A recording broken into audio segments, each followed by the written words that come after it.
Religious leaders are taking a stand against gender-based violence. Earlier today, several congregations held a silent march in the Johannesburg CBD to voice their concerns. So joining us to give us more insight is Bishop Musa Sono from the Grace Bible Church. Bishop, thanks a lot for joining us this evening. Let's talk a little bit about the proceedings that were held earlier today. How did that go?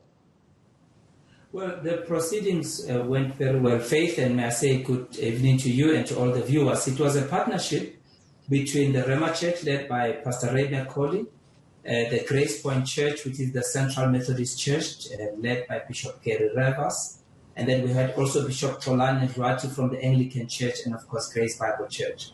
We went there as men today, really to make and take a stand against this scourge of violence against the women and children and the gender-based violence that is there.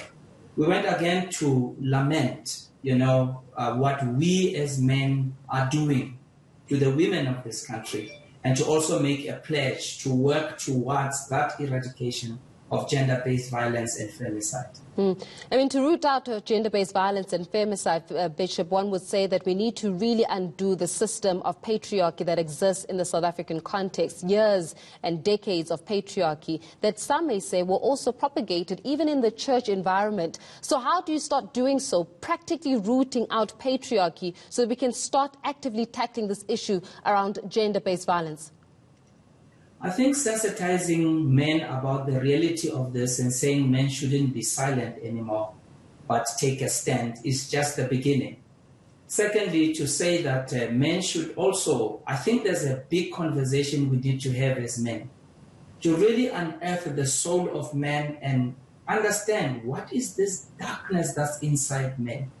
And we think this process of engaging men in some conversation and talking and finding out what is wrong must really take place. Of course, there are also processes wherein the justice system has to be brought up to a level where any type of violation of this kind will certainly meet the might of the law. I think this is a process. This patriarchy has gone very long in our country. It's got many, many layers to it. And for us to deal with it, it's going to need a multifaceted approach. Yeah. Do you think that religion plays a role in being able to condone patriarchy at certain levels? Well, definitely so. I think, unfortunately, religion for years has been portrayed in a very bad way in terms of the patriarchal situation that exists in it. And I think we need to demonstrate that in our churches, even in the way we place women playing roles, taking leadership.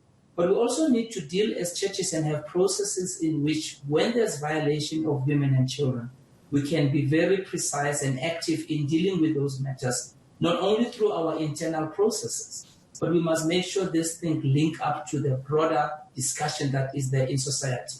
So the church is seen to be very, very proactive in this manner, and we are very decisive in what we do. And then, Bishop, how do you then go beyond the scope of just prayer? I mean, during a time where we've got never mind a pandemic, but we've got a pandemic here of women being killed every 3 hours in the South African context, according to research by the World Health Organization.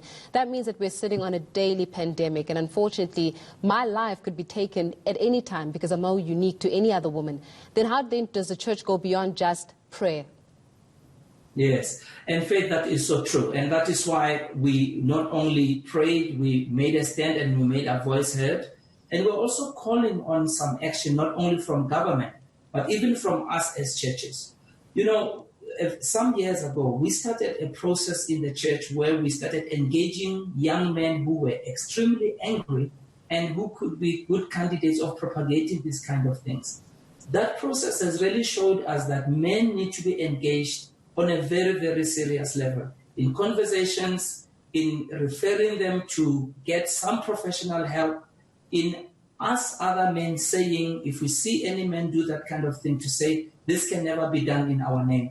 And I think, as you rightly point out, it can't just be about the prayer. It's about the active processes and the very practical things that can be done by churches. And on the other side of it, before we close, Bishop, I mean, it's the issue around going beyond prayer and calling out those men that are seen to be perpetrators, especially of gender-based violence, and not behind, no, he's either a deacon of the church or no, he holds a leadership position in the church.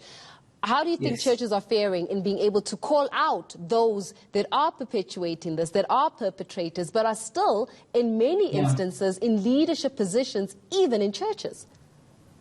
Churches must set up processes that deal with that very, very decisively. Historically, I think the churches we haven't really done very well in that regard.